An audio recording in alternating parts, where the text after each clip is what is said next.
Come on, come on, come on, come on, come on. Oh!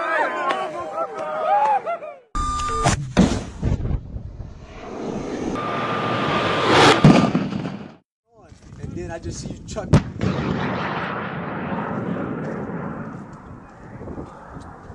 Yes, sir. Last one. Yeah, it was perfect. So.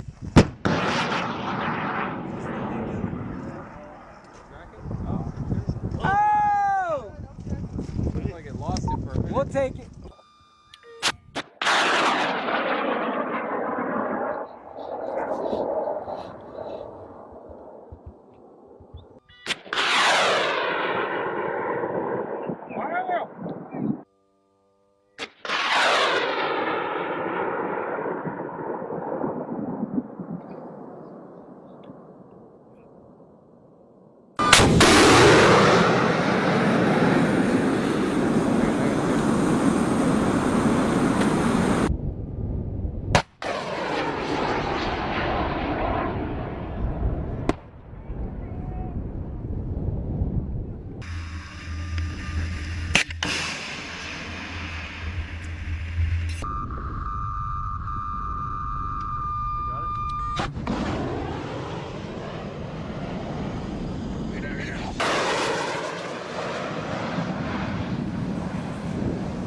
Hit, good hit. Clear the pits, clear the pits.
That's it.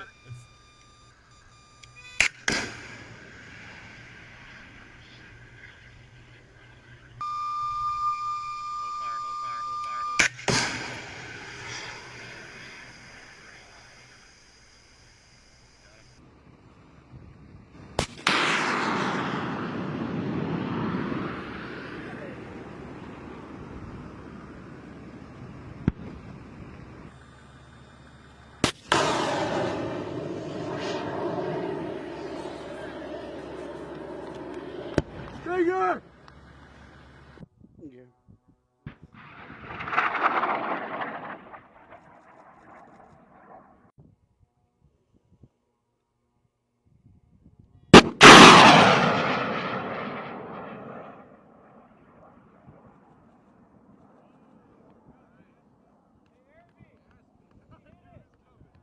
Where you're firing. So you're gonna step up onto the firing line in the dead pits up there, or sorry, in the pits as I was.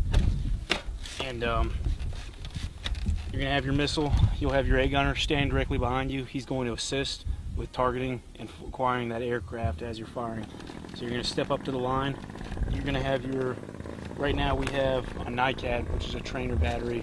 But when you're up there, you're gonna have a BCU, battery coolant unit, that's gonna provide power for the missile while it's still spinning up in here. It's also going to provide that argon gas that cools the missile. So you're going to step up, you're going to insert your BCU or NICAD, you're going to look over the sights, you're going to find out where that aircraft is at. Once you've seen that aircraft with the missile shouldered, hand forward on the uncage button, and your other hand back here on the SNA switch and the trigger. You're going to acquire that aircraft. You see it, you can track it in the sights. So now you're going to lift up and you're going to activate by pressing down and in on this SNA switch, safety and actuator switch. And as you can hear right now, back here you've got your speaker, which is going to provide those tones to let you know if you're tracking the aircraft. And you've got your bones transducer. This is going to vibrate against the gunner's cheek so that he can feel the tone, because sometimes it's loud, aircraft flying by, possible gunfire in the background. So you're going to hear those two things going off. This nightcat won't last very long. It's pretty much dead. So you've seen the aircraft, and the reason you activate on a clear blue sky, you're going to take your sights and you're going to put them above, below, or side to side on the aircraft and activate on that clear blue sky. The reason for doing that is you want this weapon tracks with negative UV and IR light, so you want to give it a clear picture to set the tracker on, so that way when you look at the plane, it's tracking that negative UV light, or the light that the plane is blocking out. So that's how that helps you acquire that target.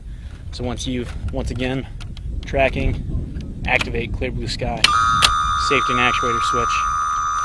You're going to sight in. You can see the aircraft coming. I'll quiet that down so you can hear. You're going to sight in on that aircraft. You're going to put your rear sight reticle, match it up with your range ring. You're going to put the aircraft straight into that range ring. So you're tracking the aircraft, and you're going to hear the tones going. You'll be able to tell the difference between the tone of a tracked aircraft and if it's untracked. So once you hear that tone, you're going to up here press that uncage button. So what this uncage switch does is allows this seeker head right here in the front. Right now it's at a fixed angle with these sights, so it's not moving at all. Once you press this uncage switch, it's going to allow that seeker head to track independently from the missile. So this little gyro up here, this seeker eye is going to be moving around looking at that aircraft. And the reason for that is you need to super elevate this missile upwards. You need to super elevate this missile upwards so that when it fires out, that launch motor is going to push it out of the tube, and then the launch motor will detach and the flight motor will kick in. So there's about 9 yards where this missile will just be free floating in the air between the detachment of the launch motor and the initiation of the flight motor. So that space that it's going to fall right there, that's the reasoning for super elevating the missile.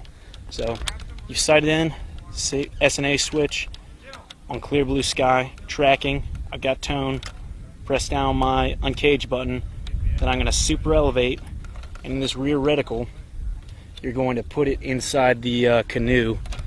There's a small square and then 2 small grooves that you call the canoes. So I'm going to look down from my range ring, I'm going to put it in that canoe, and depending on which direction it's traveling and what kind of aircraft it is, I'll super elevate, and I may lead left or lead right depending on the direction and the type of aircraft. For fixed wing aircraft like these targets that we have out here, and rotary wing aircraft like helicopters, prop planes, you won't do any sort of lead. They're slow moving aircraft. But for a jet aircraft, you're going to have to lead that aircraft so that the missile doesn't have to catch up to it. So once you've done all that, you've uncaged, range ring, down to your canoe, you're tracking, you do your lead if you need it. You're going to pull and depress that trigger for 3 to 5 seconds and wait for that missile to fire. And once the missile has left this tube, it's a fire and forget weapon system. So that missile is on its own, tracking on its own, headed towards that aircraft.